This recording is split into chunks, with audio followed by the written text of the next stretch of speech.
Amém. Aproveitando os irmãos que estão em pé, gostaria de convidar você para abrir a sua Bíblia no livro de 1 Samuel, capítulo é o 1, o versículo é o 20. 1 Samuel, capítulo 1, o versículo 20.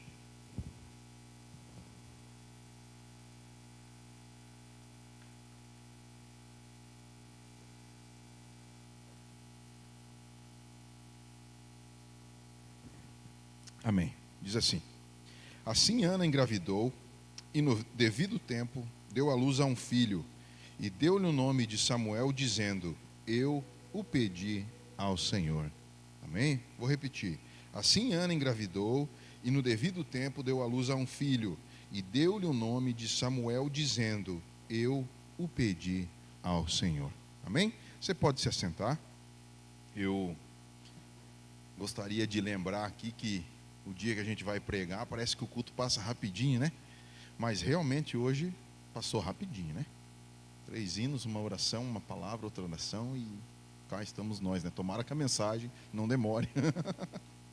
Às vezes o culto passa tão rapidinho e a mensagem fica demorando, né? Fica difícil. Irmãos, na verdade, assim, queria parabenizar aí todas as mães pela passagem do Dia das Mães, né? Em especial a minha mãe e a minha esposa, que é mãe da minha filha. E a minha sogra também, que não está aqui, mas vai que ela está assistindo, né? Aí fica ruim para mim, né? Então, parabéns para vocês. Deus continue dando sabedoria, né? Para cada um de vocês aí, para administrar cada família, cada filho, né? Com a sabedoria que vem do Senhor. Então, irmãos, eu estava lembrando aqui quando eu era criança, né?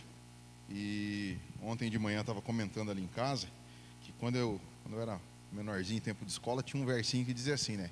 O segundo domingo de maio, o dia mais lindo do mês. Aí o resto eu não lembro, porque tem umas 4 versões diferentes, né? Então, o segundo domingo de maio é hoje, Dia das Mães, né? Dia do culto do amigo, né? Então, que legal que bateu tudo junto. E eu podia falar, irmãos, de uma quantidade imensa de mães das quais a Bíblia nos relata. Mas eu, assim, tive uma predileção, que nem os outros, para falar da Ana. Por quê? Porque a Ana, ela não podia ter filhos, né? E uma mulher que não pode ter filhos, consequentemente, não pode ser mãe. Então, se eu pudesse dar um título para essa mensagem, seria Um Pedido ao Senhor, baseado no pedido que Ana fez ao Senhor. E um tema seria a necessidade de gerar frutos. Estava pensando em falar a respeito da responsabilidade de ser uma mãe, que não é só um dia no ano para comemorar. Meu pai dizia: olha, meu filho, o Dia das Mães é todo dia. E ele dizia uma outra coisa: olha, vocês que têm mãe, valoriza enquanto tem, porque depois que perder é muito difícil. Aí ele falava assim: eu perdi minha mãe quando eu tinha 20 anos. Você chega na sua casa, primeira coisa que você vai perguntar: cadê a mãe? Então, assim, ele sentiu bastante falta. É que ele não tinha perdido o pai dele ainda, né? O pai dele faleceu com 91 anos. Então, assim, irmãos, perder o pai também não é fácil, tá? Só para você que não sabe. Então, vamos aproveitar enquanto a gente tem, tá? Eu gostaria, então, de meditar um pouquinho com vocês a respeito da vida de Ana. A princípio, eu separei em 3 etapas. Ana antes de Samuel, Ana tomando uma atitude e Ana depois de Samuel, né? E por último, irmãos, mas não menos importante, se der tempo, gostaria sim de trazer uma conclusão, né? Levando-nos a pensar a respeito de como nós temos exercido, né, essa função, principalmente para as irmãs, né, de mãe nos nossos lares. Como nós temos cuidado dos nossos filhos e a importância de cuidar dos nossos filhos. Há uns domingos atrás eu trouxe uma mensagem a respeito de Marta e Maria, né? E assim, a respeito de família. Um dos direcionamentos, né, que o Senhor nos deu enquanto igreja é fortalecer as famílias. E que hoje você pudesse ir para casa com esse pensamento de qual a minha parte em fortalecer a minha família, em estruturar a minha família, né? Então, em primeiro lugar, vou falar a respeito de Ana, a mulher de Eucana. Tentar dar uma contextualizada aqui, irmão. Se ficar muito maçante, vocês me falam, eu vou pulandinho. Mas se nós pegar o capítulo 1 de Samuel ali, indo do primeiro para frente, né, o nome do livro já é 1 Samuel, 1 e 2 Samuel. Vai falar de quem? Da vida de Samuel. Ó, que legal, né? Então ele começa falando a respeito de Eucana. Quem que é o Eucana? Pai de Samuel. Eucana tinha duas mulheres: Penina, a qual tinha filhos, e Ana, a qual não tinha filhos. Tá? Acontece que no versículo 3, a Bíblia fala que Eucana subia todos os anos a Siló para adorar e sacrificar ao Senhor, quer dizer, para cumprir os costumes daquela nação, né, que tinha assim um fundamento com Deus. Então ele subia até a cidade de Siló para sacrificar. No versículo 4, fala que Eucana dava uma porção, que no dia do sacrifício era mais ou menos assim, irmãos, levava lá o cordeiro para o sacrifício, tinha aquela carne assada, né? Então tinha uma parte que ficava para o sacerdote, tinha uma parte que o pessoal, assim, comia. Esses dias atrás eu vi o irmão falando, ó, o sacrifício e tal, isso era mais ou menos um churrasco, né? Assim, de uma maneira bem simples. Então o que acontece? Diz aqui que o Eucana, ele dava uma porção para todos os seus filhos e para sua esposa Penina, mas ele dava uma dupla porção para Ana. Vamos dizer assim, ó, se cada um ia ganhar um pedaço, Ana ganhava 2, né? Por quê? Porque diz assim, ó, porque a amava, apesar de que o Senhor a tinha deixado estéril, fechado a sua madre. Quer dizer, ela não poderia ter filhos. E por esse motivo, dela não poder ter filhos, dela não poder gerar, né? No versículo 6 ele fala assim, ó, e porque o Senhor a tinha deixado estéril, a sua rival a provocava continuamente a fim de irritá-la. É lógico que isso não cabe para nós hoje, né? Na nossa estrutura social, na nossa sociedade, de um homem ter 2 esposas morando junto na mesma casa, ou talvez até caiba, eu que sou meio por fora da realidade, né? Mas vamos basear assim no que é natural para nós, né? Tá por fora esse negócio de ter mais do que uma esposa, até porque é caro ter uma esposa só, né? Já não é fácil. Agora você imagina as 2 morando, e aqui fala bem assim, ó, e a sua rival, né? Quer dizer, havia uma rivalidade entre elas. É lógico, o versículo 5 ele fala para nós o quê? Que porque o Eucana amava a Ana, ele dava 2 porções para ela. Quer dizer, você dá 2 porções de qualquer coisa para alguém, vai ficar evidente que essa pessoa tem uma preferência sua. Aí você imagina essa Penina que tinha toda aquela carrada de filhos, né? Porque era um monte de filhos. E ser assim, preterida, né? Pelo Eucana. Então o que ela podia fazer para revidar? Ela rivalizava com a Ana. E o que acontece? Ela provocava continuamente, com que finalidade? A fim de irritá-la. Mas o que era? Onde que ela pegava? Ó, veja bem o começo do versículo. E porque o Senhor a tinha deixado estéril, a sua rival Penina provocava continuamente a fim de provocá-la, de irritá-la, de tirá-la do sério. E daí você vai ler no versículo 7, e o versículo 7 diz assim, ó, isso acontecia ano após ano. Sempre que Ana subia à casa do Senhor, a sua rival a provocava e ela chorava e não comia. Quer dizer, a Penina estragava a festa da Ana todo ano. Todo ano. Você imagina, no calendário de Israel, eram exigidas 3 festas. Existiam três festas no ano: a festa dos pães ázimos, a festa das semanas e a festa dos tabernáculos. Então, gente, é o seguinte, é uma festa. Você, quando vem para uma festa, você vem a fim de ficar triste, de ficar chorando para os cantos, emburrado, entristecido, magoado, ferido, né? Não, você vem para festejar, justamente para esquecer o dia a dia, né? A gente já espera o final de semana para poder dar uma descansada, né? Para poder dar vamos dizer assim, uma quebrada na rotina, para fazer algo diferente, que é justamente já para dar uma esquecida dos problemas. E daí, olha só, o que acontece? O Eucana vem e pergunta para Ana: Ana, por que você está chorando? Por que você está triste? Por que você não come? Como quem diz, hoje é dia de festa, hoje é dia de alegria, hoje é dia de comemorar. Então eu anotei aqui, irmãos, em letras maiores, o motivo da tristeza de Ana. O motivo da tristeza de Ana era simplesmente a esterilidade. Você pode ver aqui, pela estrutura, ela tinha um marido que ela repartia com a Penina, mas que amava ela.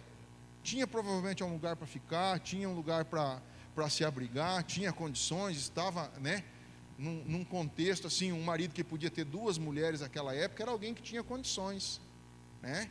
Então assim, ela estava tranquila nas outras coisas, mas nesse ponto, a tristeza dela era esse motivo do quê? Da esterilidade. O que é a esterilidade? É a incapacidade de gerar frutos. Só que acontece assim, irmãos. Hoje, uma mulher, pleno século, 21, né, que nós somos adiantados, que nós temos bastante entendimento, que nós temos bastante ciência, a mulher tem umas quantas funções na sociedade. Uma mulher que quer engravidar e não consegue, sabe, passa por uma dificuldade tão grande, é algo tão assim marcante na vida da mulher. Você imagina nessa época, onde não menosprezando, não diminuindo a importância da mulher, mas socialmente falando, esperava-se dela que ela viesse a ter filhos, que ela viesse a procriar, né? Era isso que se esperava de uma mulher como função principal. Hoje talvez não seja mais assim, mas nessa época era muito evidente.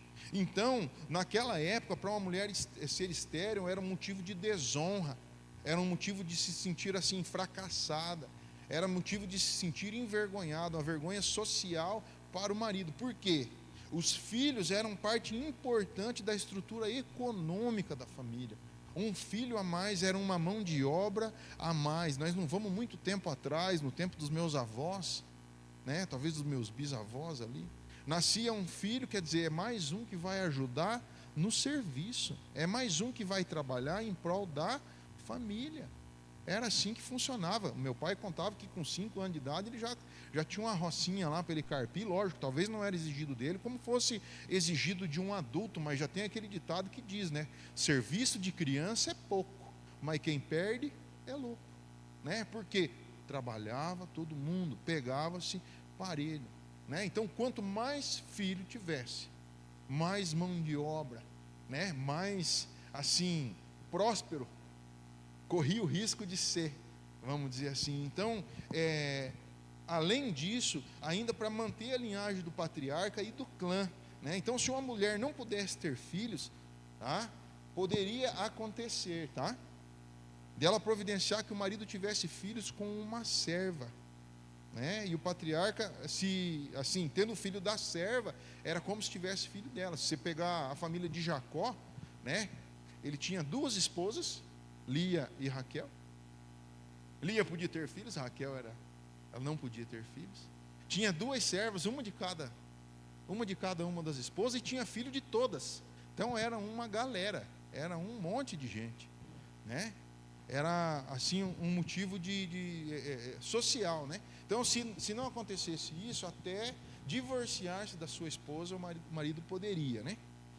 Então era quase como visto como uma maldição.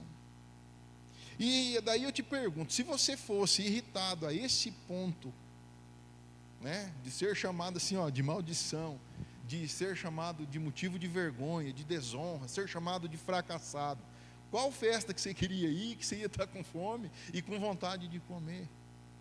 Ela tinha os seus motivos, ela tinha as suas razões para estar entristecida, né? Ser motivo de vergonha, de fracasso, não é bom para ninguém. Tipo assim, em resumo, não faz nem aquilo que é para fazer, só respira porque é um ato involuntário.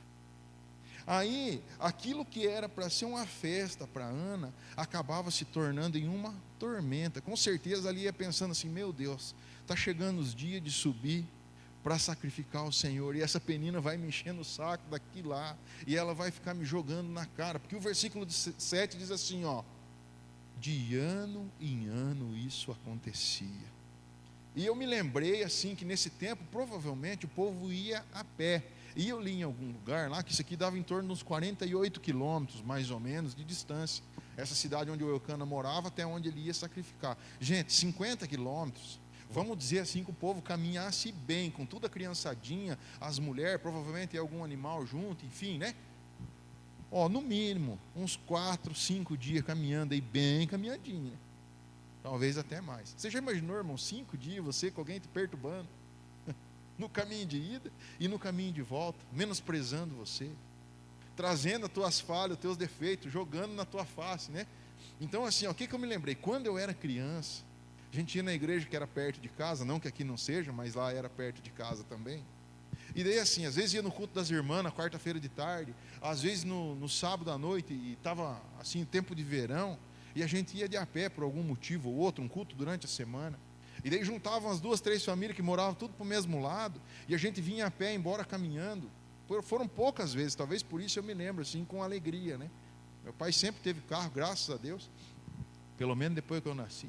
Então assim, era raro a gente andar na rua, mas aquilo era uma alegria. Por quê? Iam as 2, 3 famílias, você ia com teus amigos na rua ali brincando, subindo nos meio-fios, subindo por cima das lixeiras, apertando as campainhas e saindo correndo. Aquilo era uma festa.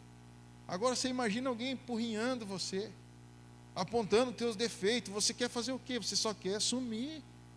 E o problema é assim, ó, você não tem como se justificar, você não tem como dizer o contrário, né? Anotei aqui, ó, Sara era estéril também, Rebeca era estéril, Raquel era estéril, Isabel era estéril. Todas mulheres que não podiam gerar frutos. E todas mulheres que geraram frutos, e frutos de fundamento, né? Frutos de fundamento. Mas então, irmãos, é assim, ó, ano após ano. Então eu quero abrir só um entre parênteses aqui, para falar a respeito de esterilidade, que é essa incapacidade que nós temos de gerar frutos. E não só para as mães, mas para todos nós, né? Quanto tempo faz, irmãos, que nós não temos gerado frutos em alguma área da nossa vida? De tempos em tempos nós somos lembrados naquela área, nós vemos que nós estamos em falta, que nós podíamos produzir, que nós podíamos gerar frutos, que nós podíamos de repente estar semeando e vendo as coisas acontecer, e simplesmente a nossa incapacidade é lembrada a nós. Nossa reação é simplesmente chorar, ficar envergonhados, às vezes ficar sem comer, às vezes ficar ansioso e comer até mais, né? E um sentimento de frustração que vai tomando conta da vida. Você vai se sentindo impotente. Você já tentou tantas vezes que aquilo mudasse e aquilo não muda. Então, quando falou assim, ó, ano após ano, a Ana naquela situação, aí o que acontece, irmãos? Dessa vez, Ana, ela toma uma atitude. A Penina encheu tanto ela, incomodou tanto ela, aquilo perturbou tanto ela, que diz assim, ó, ela chorou muito, e ela orou ao Senhor, e ela fez um voto. E para você ver como ela estava assim, ó, nas últimas tentativas, que ela estava tão assim, ó, desacorçoada. Dá uma olhada no voto que ela fez. O versículo 11 diz assim, ó: e fez um voto dizendo: ó Senhor dos exércitos, se tu deres atenção à humilhação da tua serva, e te lembrares de mim, e não te esqueceres de tua serva, mas lhe deres um filho, então eu o dedicarei ao Senhor por todos os dias da sua vida, e o seu cabelo e a sua barba nunca serão cortados. Esse foi o voto que Ana fez. Isso era o que ela estava orando quando Eli veio ali. E diz a Bíblia que ela mexia apenas os lábios, a voz não saía. Para você ter uma base do sentimento que ela estava, da agonia, da angústia, do sofrimento que ela está passando, porque nós conseguimos ler o outro lado da história. Aí você fala, não, mas ela não podia ter filho, Deus abençoou, ela tem filho, como se fosse a coisa mais normal. Se você vai perguntar para uma irmã que não podia engravidar, engravidou e teve filho, pergunta para ela quanto tempo demorou. Como demorou para passar, para chegar, para nascer essa criança. O último mês, então, parece que demora 5, né? Porque daí tá para nascer, e vai virar a lua, e vai acontecer, e vai terminar uma semana, meu Deus, e vai nascer essa criança. Lembro quando a Solana foi para ganhar a Gabriela, nós chegamos 6 horas da tarde no hospital, tinha um monte de mãezinha lá esperando, e daqui a pouco ia uma mãezinha e voltava com a criança. Ia outra mãezinha e voltava com a criança, e eu ali bem, né, apavorado, 18 anos nas costas, né, todo. E nada da minha mulher ia e voltasse a minha criança, e nada, e nascia o filho. Meu Deus, será que vai nascer o filho de todo mundo, e o meu não vai? Enfim, ela nasceu 10 para 1 da manhã, nós esperamos bastante. Mas ela nasceu, daí eu peguei ela no colo, fiquei olhando, falei, vou marcar bem esse nenê aqui para não perder. Né? Vai que eles me roubam essa criança, né? Obrigado, Rodrigo. Então assim, o que acontece? Ana, ela estava muito angustiada. Isso aqui transpassou, isso aqui transbordou a frustração dela. Chegou num ponto que ela não aguentava mais. Ela não tinha mais condições. Porque analisa comigo o voto que a Ana fez. Veja se às vezes a gente não faz esse tipo de voto também. Mas olha o voto que ela fez. Senhor, se o Senhor me der um filho, se o Senhor mudar a minha condição, sabe, quantas vezes nós dobramos o joelho, Senhor, tem misericórdia de mim, Senhor, será que o Senhor não está me vendo? Senhor, olha para mim, muda a minha situação, abre uma porta, me manda uma luz, diz para onde eu devo caminhar. Talvez nós não tenhamos o Eli para ficar olhando lá, que nós estamos falando só com a boca, né? Que aquilo está saindo do profundo do nosso coração. E passa 1 ano, e passa 2, e passa 3, e daqui a pouco nós somos confrontados, e nós ficamos com vergonha, e nós choramos, e nós não comemos, nós não participamos das festas, e está tudo ruim. Sabe, mas ela fez um voto. Olha o voto que ela fez. Senhor, se o Senhor acabar com o motivo da minha tristeza, com o motivo da minha angústia, com o motivo da minha frustração, Senhor, faz o seguinte: se o Senhor me der um filho, eu o dedicarei ao Senhor por todos os dias da sua vida. Era mais ou menos assim: Senhor, me dá um filho, nem que seja só emprestado. Sabe, Senhor, tem misericórdia de mim, muda a minha situação. Olha, me dá um filho, eu devolvo para você. Mas me dá um filho, tira esse motivo de eu ser motivo de chacota, de eu andar frustrado, de eu andar com cabeça baixa, de eu não poder frutificar. Eu vejo todo mundo frutificando, eu vejo os filhos dos outros, eu vejo as crianças vindo. É tão bonito, é tão legal, é tão bacana, parece que tem uma vida tão feliz, parece até uma propaganda de banco. Você já entrou num banco, viu uma propaganda de banco, todo mundo rindo nos cartazes, no cartaz, né? Não olha para as pessoas, não. Um dos cartazes, todo mundo rindo, aquilo, um povo bonito, né? Povo bem arrumado, nos lugares bonitos, lugar ensolarado, não tem chuva, não tem nada, tudo conversa fiada. Mas você fala assim: nossa, Senhor, parece que esse povo é tão feliz, né? Falta, Senhor, o Senhor é tão facinho, por que o Senhor não me abençoa? Senhor, dá um filho para mim, só emprestado, eu devolvo para você. Tipo assim, tira de mim. O motivo dela poder ficar chacoteando na minha cara, espizinhando de mim, sabe? E daí o que acontece? Olha só, coitadinha, né, de Sandra, ela está lá, rasgando o coração, ela nem comeu, né? Ela nem participou da festa, ela está lá assim, de um jeito que ela não aguenta mais, aquela frustração dela transbordou. Chega, Deus, Senhor, por hoje, leva eu embora. Se você não vai me abençoar, que nem os outros, pode me levar embora, não aguento mais. Não, você aguenta mais um pouquinho. Aí o que acontece? O Eli, né?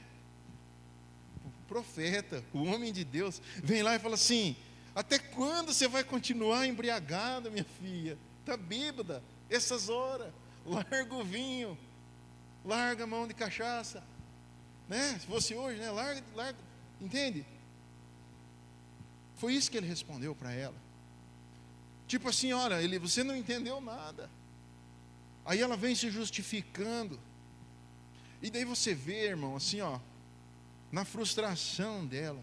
O que a frustração faz com a gente?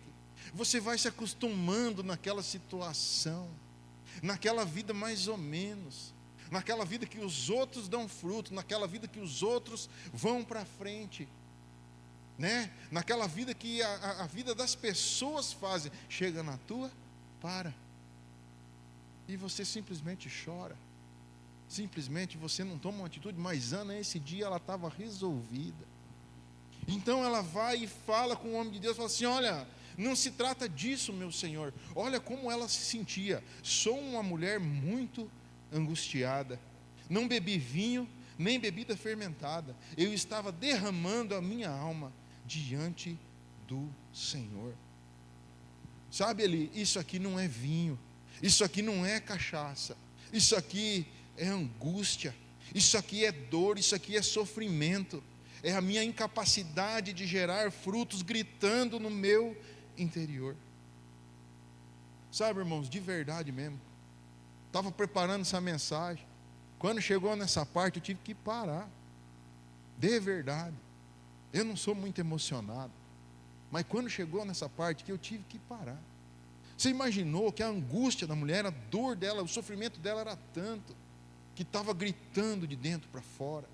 E quantas vezes, irmãos, nós estamos sem dar fruto na nossa vida, em alguma determinada área, e andamos gritando pela rua, andamos angustiados, deitamos de noite para dormir pensando, acordamos de manhã cedo pensando, nós não temos paz, nós não conseguimos descansar no Senhor, porque nós não conseguimos dar frutos.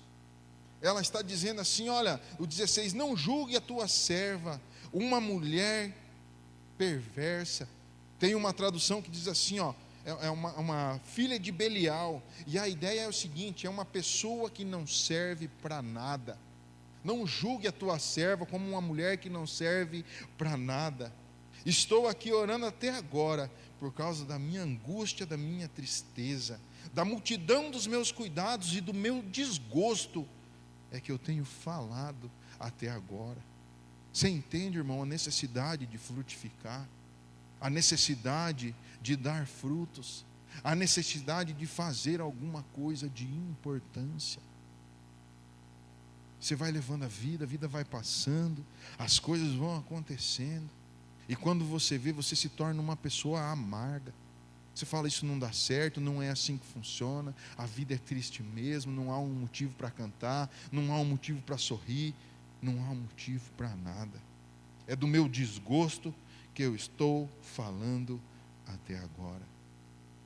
Então, o Eli, eu não sei se ele ficou sem jeito, ou se ele embarcou na fé de Ana, e ele falou assim, vá em paz, e o Deus de Israel lhe conceda o que você pediu. Aí o 18 ele vem assim, ó, com a mudança no estado de espírito de Ana.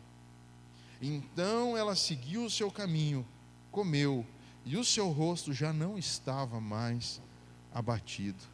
A Bíblia diz o quê? Que um coração alegre aformoseia, traz beleza para o rosto.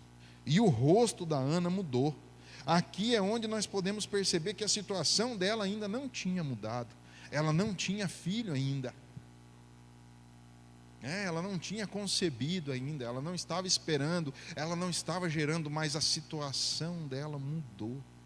A partir daquele momento mudou a situação, porque ela chegou diante do Senhor e derramou o seu coração. Ela abriu o mais profundo da sua alma.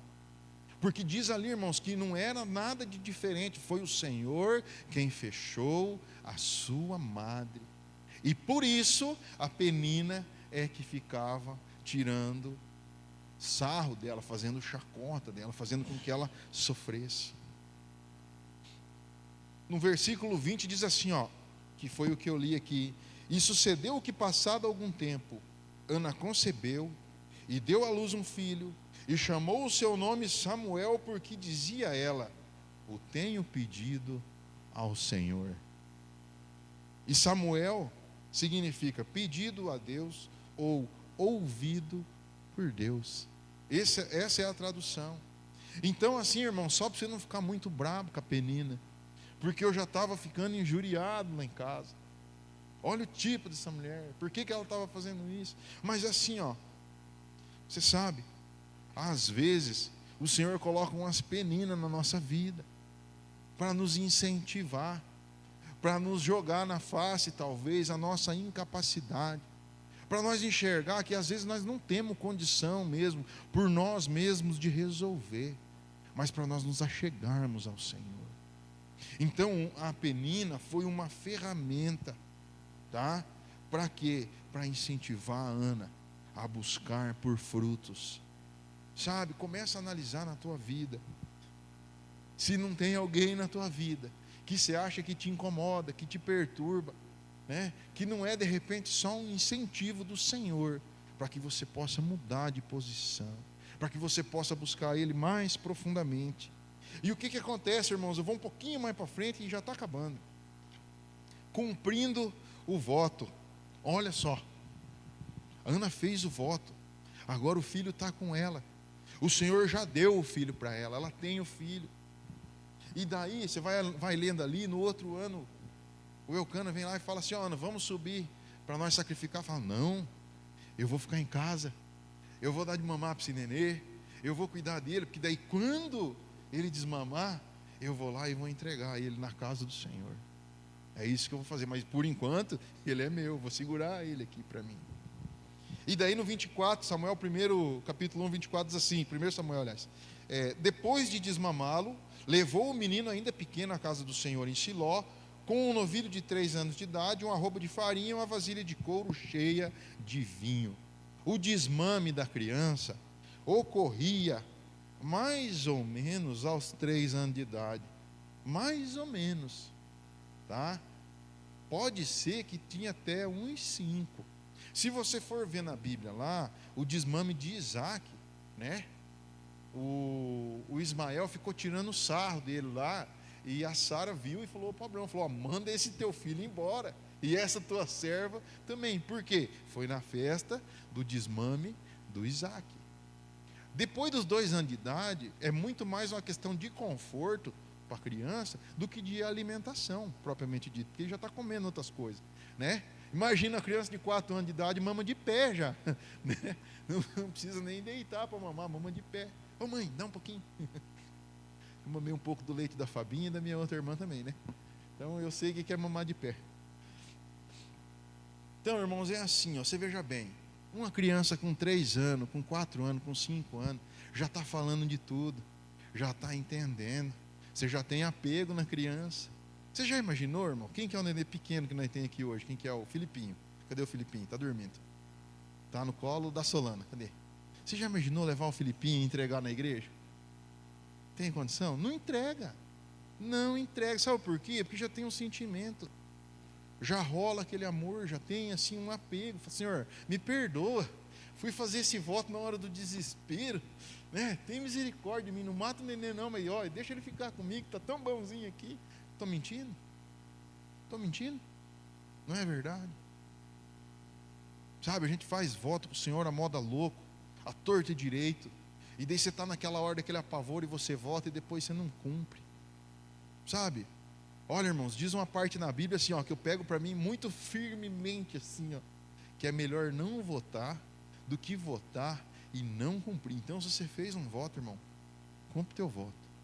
Eu não vou ficar aqui cobrando voto de ninguém, mas que você possa entender com o Senhor isso aí. Mas o que acontece, irmãos? Então, assim, ó,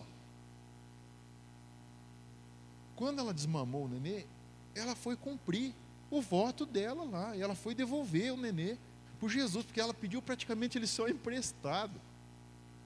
Você está entendendo? E ela chegou lá e ela foi dar o testemunho. E ela foi falar com ele: olha, ele, aquele dia você estava falando que eu estava bêbado, eu estava tão falando com Deus, que ele me ouviu e me deu o nenê, e eu vou fazer a minha parte. Porque eu precisava ter um filho, porque agora ela não tem por que falar para mim que eu não tenho filho, porque eu tenho, e está aqui, ó. Eu tenho o que mostrar. Sabe? É importante ter o que mostrar. É importante ter o que mostrar. Só quem não tinha filho e tem agora, sabe como é importante, né? Eu conheci um conhecido meu, um amigo meu e a esposa dele. Eles queriam muito ter filhos e eles não conseguiram. E daí eles conseguiram adotaram duas crianças, assim, a coisa mais linda. Pensa na alegria desse casal. Acho que durante assim uns 3 anos não se falava em outra coisa a não ser na adoção das crianças. Chegava a ser chato para os de fora, que não conseguia compreender a alegria deles de poder ser pai. Muitas vezes ele chegava para mim e falava assim: cara, eu não entendo. Nós temos uma casa, nós temos condição de ter um filho, cara, e Deus não manda. Sabe? É um desespero. Então assim, ela foi lá e entregou o neném. 3 anos de idade, 5 anos de idade, é uma criança. Era esse o menino que eu pedia, e o Senhor concedeu o meu pedido. Por isso agora eu o dedico ao Senhor. Por toda a sua vida será dedicado ao Senhor. E ali adorou o Senhor. Adorou o Senhor. E se você for pegar 1 Samuel, capítulo 2, o versículo 1 diz assim, a oração de Ana, depois que entregou o menino. O meu coração exulta no Senhor, pois me alegro em sua libertação. Um Deus que muda a situação, que faz da estéril mãe de filhos, que faz com que o solitário habite em famílias. Mudou a situação de Ana, e agora ela é capaz de gerar frutos. Meu coração exulta no Senhor. Sabe o que é exultar, irmãos? Experimentar e expressar grande alegria. Da diferença daquela Ana que entrou ali, que veio há 5 anos atrás, chorando, que não participava da festa. Então, eu quero falar agora um pouquinho a respeito desse fruto da Ana, que foi Samuel, mas olha, é bem rapidinho. A respeito do fruto, Samuel, íntegro e honesto. Foi esse o filho que ela entregou e consagrou ao Senhor. Íntegro e honesto. Íntegro, irmãos, integridade tem assim um significado de inteiro, de não faltar nada, sabe? De ser completo, íntegro e honesto. A vida de Samuel reflete o verdadeiro relacionamento entre Deus e o homem. Se você for lendo o livro de Samuel, até assim, eu quero indicar para você que leia, né? Samuel está lá deitado, ele é menino ainda. Samuel, me chamou ele? Não, piá, vai deitar. Samuel, me chamou ele? Não, vai deitar, piá. Samuel, Eli, você está me chamando? Piá, se chamar você de novo, você fala assim, eis-me aqui, Senhor. Fala que o teu servo ouve, alguma coisa mais ou menos assim. Então assim, reflete o relacionamento entre Deus e o homem. Foi profeta, foi juiz. Como profeta ungiu 2 reis, ungiu Saul, em 1 Samuel 10:1, e ungiu Davi, que veio depois de Saul, em 1 Samuel 16:13. Foi juiz. Antes do período dos reis, Israel era governado por juízes, né? De tempos em tempos, Deus levantava um juiz. Enfim, né? O povo pecava, se arrependia, Deus restabelecia, enfim. Acho que na sexta-feira a Solana falou a respeito de Débora. Débora também era uma juíza. Tá? Foi juiz, percorria o país inteiro, decidindo e julgando as disputas entre os israelitas. Vou ler para vocês aqui, irmãos, 1 Samuel 12, do 2 até o 5. Para você ter uma base de quem era o Samuel. Quando ele ungiu Saul ali, o rei de Israel, e ele estava, vamos dizer assim, entregando o seu cargo administrativo, por assim dizer. Agora vocês têm um rei que os governará. Olha só, quanto a mim, esse é o Samuel falando, eu estou velho e de cabelos brancos. Tenho vivido diante de vocês desde a minha juventude até agora. Quer dizer, minha mãe me desmamou e me levou para a casa do Senhor, e de lá para cá eu venho servindo vocês. E agora eu já sou velho, tenho os cabelos brancos. E estou aqui. Se tomei um boi, um jumento de alguém, se explorei ou oprimi alguém, ou se das mãos de alguém aceitei suborno, fechando os olhos para a sua culpa, testemunhe contra mim na presença do Senhor e do seu ungido. Se alguma dessas coisas pratiquei, eu farei a restituição. Então, irmãos, ele vai ali, ele se apresenta diante daquele povo, de quem, assim, ele foi o governador durante muitos anos. Imagina que ele já estava velho, ele era uma criança. Se eu tomei alguma coisa de alguém, se eu agi de maneira errada com alguém, fale agora, né? Ou cale-se para sempre. Levante-se agora e me acuse, vamos dizer assim, reclame agora. Sabe, irmãos, quem de nós tem condição de fazer uma pergunta dessa? E de não levantar pelo menos umas 3 pessoas, olha, e talvez aconteceu isso. Então, sabe, porque nós não somos perfeitos, mas você entende o nível de retidão desse homem, o nível de integridade, de honestidade dele. E responderam, esse é o povo falando: você não nos explorou e nem nos oprimiu.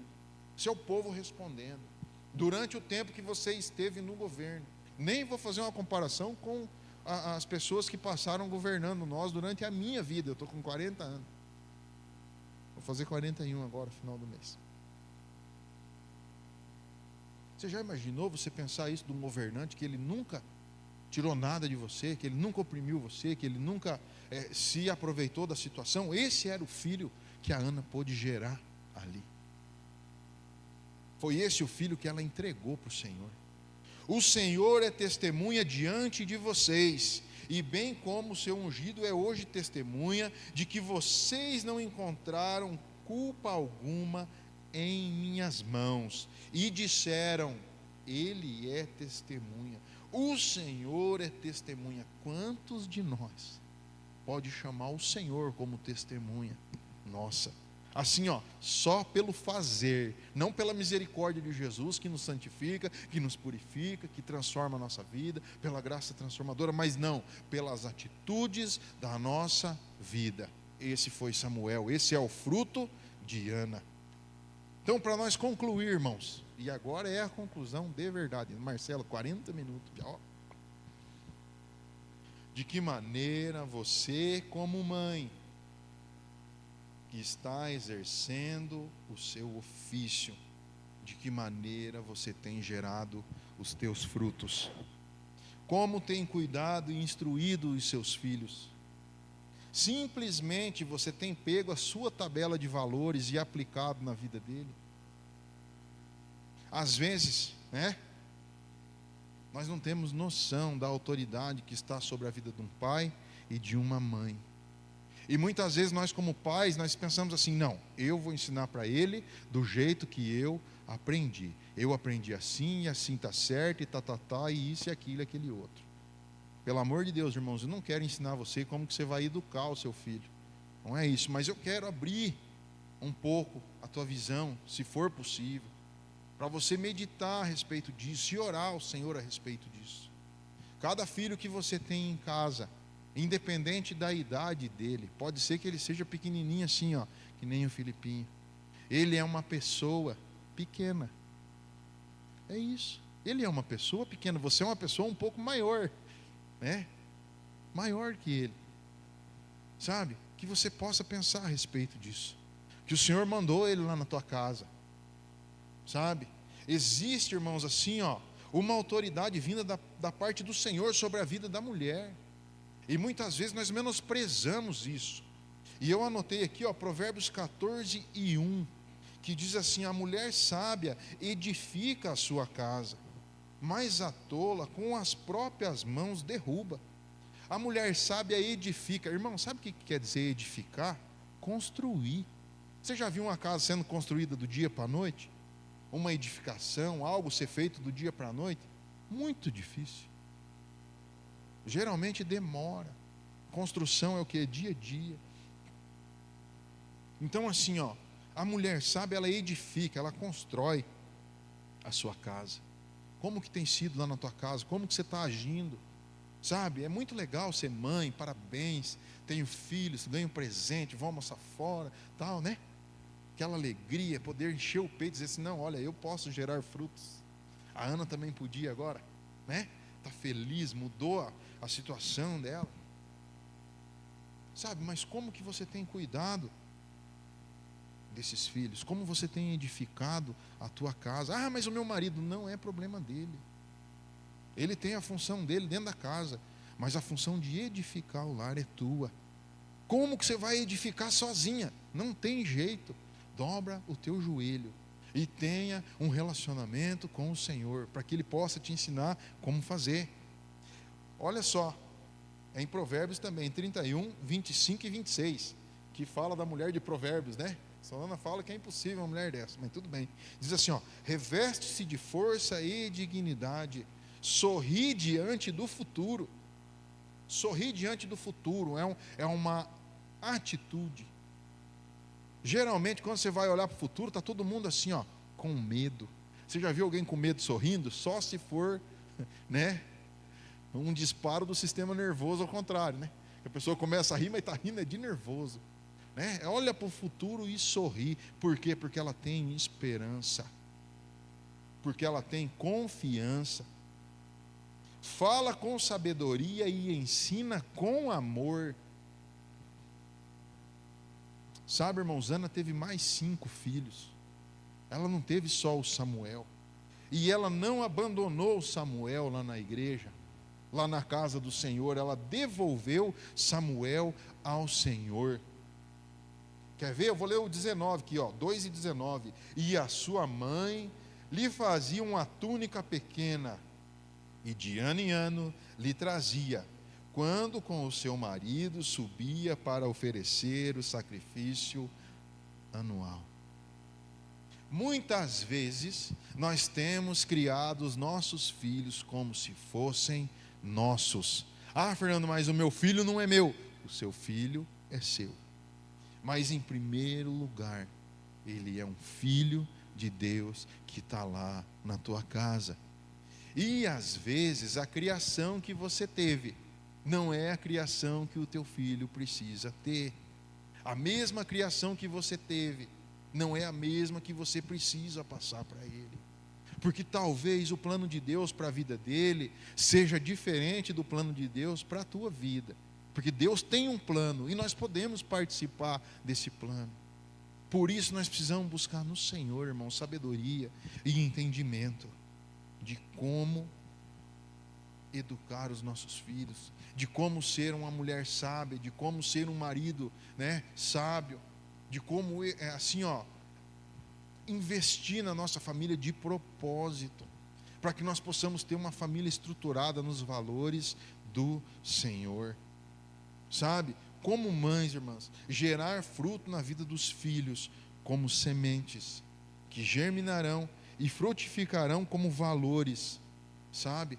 Para onde o teu filho estiver, para onde o meu filho estiver, ser um valor para a sociedade, fazer a diferença que ele veio para fazer, e que você possa participar ativamente disso, assim como Ana, que dobrou o joelho, pediu ao Senhor, recebeu do Senhor, e entregou o seu filho ao Senhor, porque ela entendeu o que ela precisava fazer. Amém? Convido você a se colocar de pé. Nós vamos orar.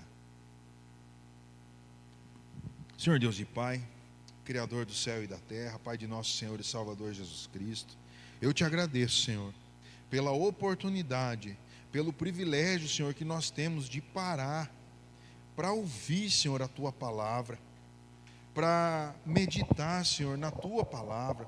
Tua palavra diz, Senhor, que bem-aventurado o homem que medita na Tua palavra, Senhor, dia e noite, e tem o seu prazer, Senhor, na Tua palavra. Peço, Senhor, uma bênção toda especial, Senhor, para cada uma das mães aqui da nossa comunidade, Senhor, para cada um dos pais, que o Senhor possa dar entendimento, sabedoria, Senhor, sobre as nossas vidas, que o Senhor possa nos ensinar, Senhor, como extrair, Senhor, as verdades da Tua palavra, que nós possamos ter uma vida de comunhão contigo, Senhor, que nós possamos assim, Senhor, usufruir de todos esses benefícios, que nós venhamos ter, Senhor, um entendimento o dimensionamento, Senhor, da responsabilidade que cabe, Senhor, sobre cada um de nós, de gerar frutos, Pai, aonde o Senhor nos colocou. Peço uma bênção toda especial, Senhor, para cada um dos meus irmãos. Senhor, abençoa, Senhor, essas vidas. Abre, Senhor, um entendimento, Senhor, derrama uma unção. Dá, Senhor, assim uma incomodação no coração, Pai. Um desejo, Senhor, um ardor, Senhor, um fogo consumidor no coração. Para que possamos buscar ao Senhor, Pai, com sabedoria, Senhor, com entendimento. E que possamos entregar o nosso coração, Pai, e possamos ser direcionados por Ti, Senhor, a cada dia, nessa construção, Pai, nessa edificação das nossas famílias e dos nossos lares. Senhor, abre os nossos olhos, faz com que entendamos, Pai, a responsabilidade que está sobre nós, Pai, aquilo que é esperado de nós. Senhor, que em nome de Jesus, com a Tua graça, com a Tua bênção, com a Tua misericórdia sobre nós, nós possamos cumprir, Senhor, com o propósito que o Senhor tem sobre a vida de cada um de nós, Pai, em nome de Jesus, em nome de Jesus, amém.